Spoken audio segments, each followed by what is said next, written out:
How to share a screen on Instagram video call. So this is a very easy tutorial. First, you just have to open your Instagram, go to your home page, and then tap the messenger icon at the top right corner. Now you can select a conversation here or go to the search box and then type the name of that specific person that you want to call. For example, I want to call my friend Justin and I can see his conversation here. So let me type, go to the search box above and then type Justin.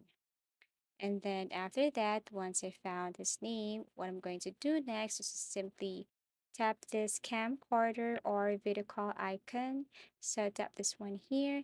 And you just have to wait for the person to pick up your call because you can't share screen if that person will not pick up your call. So you must wait till this person answer your call, pick up your call, and then after that you will see the screen here.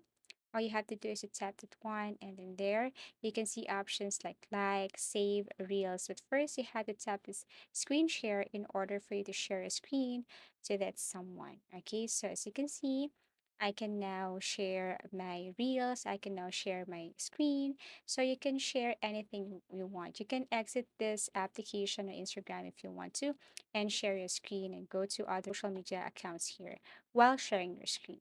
Thank you so much for watching and see you again in our next tutorials.